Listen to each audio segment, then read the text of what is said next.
+2 chemistry student.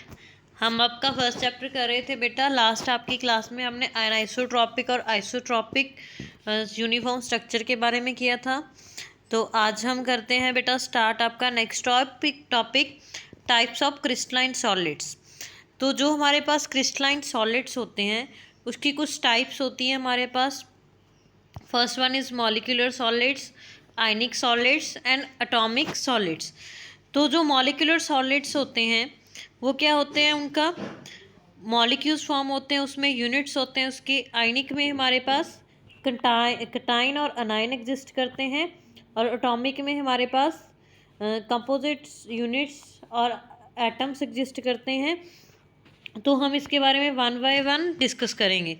तो first one is our ionic solids. तो in our ionic solids we have cation and anions. An ionic crystal is formed due to the transference of electrons from one atom to another. तो क्या होता है, crystal form होता है कि एक electron एक दूसरे को ट्रांसफ़र करते हैं इलेक्ट्रॉन्स एटम। तो the cation and anion formed are held together through strong electrostatic forces। तो इनके बीच इलेक्ट्रोस्टैटिक स्ट्रॉन्ग फोर्सेज होते हैं। Na positive, F is negative, Mg2 positive, O2 negative, ऐसे मतलब इसकी स्ट्रक्चर्स होते हैं आयनिक सॉलिड्स। Cl-1 Na+1। तो this is our ionic solid. And next one is our molecular solids. तो जो मॉलिक्यूलर सॉलिड्स होते हैं इसके हमारे पास मतलब इसमें मोल एग्जिस्ट करते हैं। हमारे पास मॉलिक्यूलर सॉलिड्स की 3 टाइप्स होती है। First one is non polar, polar and hydrogen bond. तो ये देखो इसकी फर्दर 3 टाइप्स हैं बेटा।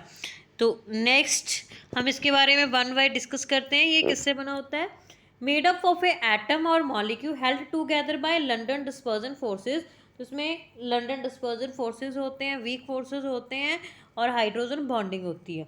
तो करैक्टरिस्टिक्स क्या है, लो मेल्टिंग पॉइंट है, फ्लेक्सिबिलिटी है। एग्जाम्पल आप शुगर आइस ले सकते हो। Next first one is our polar solids. तो in our polar solids molecules of substance are formed polar covalent bond. तो पोलर कोवालेंट बॉन्ड फॉर्म होता है, मीन हमारे पास जो एटम है उनका पोलर कोवालेंट बॉन्ड फॉर्मेशन होगा। The molecules are held together by strong dipole dipole attraction. तो मॉलिक्यूल्स क्या होंगे, हेल्ड इकट्ठा होंगे डाइपोल डाइपोल फोर्सेस अट्रैक्शन की वजह से। These solids are soft and non conductor of electricity. तो ये क्या होते हैं, सॉलिड सॉफ्ट होते हैं और नॉन कंडक्टर ऑफ इलेक्ट्रिसिटी होते हैं। तो इसकी आप एग्जांपल ले सकते हो, HCl ले सकते हो, SO2, ये सारे इसकी एग्जांपल्स आ सकते हैं। Next one is our hydrogen bonded molecular solids. तो हाइड्रोजन नेम से ही पता चल रहा है आपको, हाइड्रोजन के साथ इसकी बॉन्डिंग होगी। The molecule contain polar covalent bond between H and F। तो मॉलिक्यूल क्या कंटेन करता है, पोलर कोवालेंट बॉन्ड को कंटेन करता है between H and F। O और N atom they can non conductor of electricity. तो ये क्या है, नॉन कंडक्टर होते हैं इलेक्ट्रिसिटी के, और वॉलेटाइल होते हैं, लिक्विड और soft solid under at a room temperature. तो H2O आप इसकी एग्जाम्पल ले सकते हो। नेक्स्ट इज ये स्ट्रक्चर शो की गई है वाटर मॉलिक्यूल्स की और stable hydrogen bonds. Next one is non polar. तो in non polar they comprised of a other atom, for example argon, helium. तो क्या करते हैं, ये अपने साथ ही बॉन्डिंग कर लेते हैं, मीन H की बॉन्डिंग H के साथ हो जाएगी नॉन पोलर में। और पोलर में हमारा क्या था, H किसी के और के साथ बना सकता है बॉन्डिंग, SO2, मतलब सेल्फ बॉन्डिंग नहीं होती उसमें। तो इसमें सेल्फ बॉन्डिंग हो जाती है। तो इनमें वीक फोर्सेस होते हैं।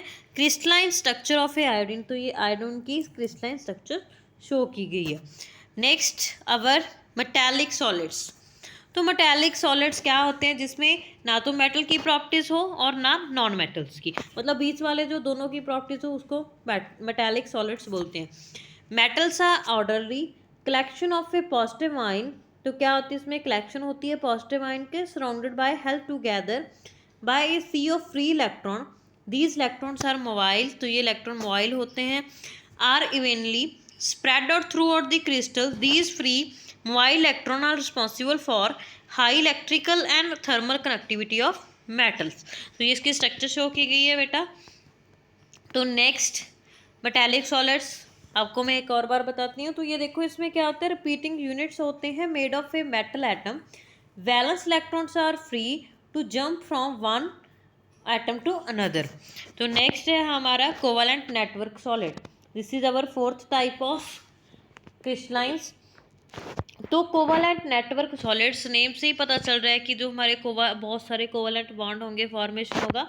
Covalent network solid is a solid that consist of a atom help together in large network और चेन बाय कोवलेंट बॉन्ड।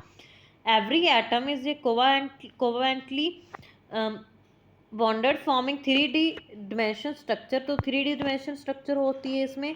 तो आप इसकी एग्जांपल ले सकते हो, ग्रेफाइट, डायमंड, सिलिकॉन, ये सारे इसके एग्जांपल्स आ जाते हैं। ये देखो डायमंड में बहुत सारे कोवलेंट बॉन्ड फॉर्मेशन होते हैं, इसीलिए इसको कोवलेंट नेटवर्क सॉलिड बोलते हैं।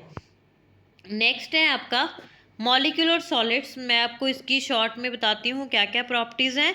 First one is constituent particles हैं इसमें, ओके। मॉलिक्यूल में मॉलिक्यूल्स हैं, और आयनिक में आयनिक सॉलिड्स हैं। बॉन्डिंग क्या है, कूलम है उसमें। तो इलेक्ट्रोस्टैटिक है, फिजिकल नेचर हार्ड है, मेल्टिंग पॉइंट हाई है। एग्जाम्पल CaF2 ले सकते हो, जिंक ले सकते हो, सल्फाइड, और NaCl ले सकते हो। तो मेटेलिक सॉलिड क्या करते हैं, पॉजिटिव आयंस होते हैं इसमें, ठीक है। अट्रैक्टिव मेटेलिक बॉन्डिंग होती है, इलेक्ट्रिकल कनेक्टिविटी मोल्टन होती है, physical hard but malleable, melting point fairly high. और एग्जाम्पल Fe, Cu, Au, आप इसकी एग्जाम्पल्स ले सकते हो। नेक्स्ट इज कोवलेंट और network solids. Constituent atom, bonding, covalent bonding, electrical connectivity, molten state, hard but malleable, melting fairly high, और example diamond ले सकते हो। तो ये बेटा आपकी डायमंड की स्ट्रक्चर एंड ग्रेफाइट की, ये दोनों की आपकी मैंने स्ट्रक्चर शो की है। तो next our topic is crystal lattice. तो क्रिस्टल लैटिस के बारे में बेटा हम आपकी नेक्स्ट वाली क्लास में पढ़ेंगे। Thank you students.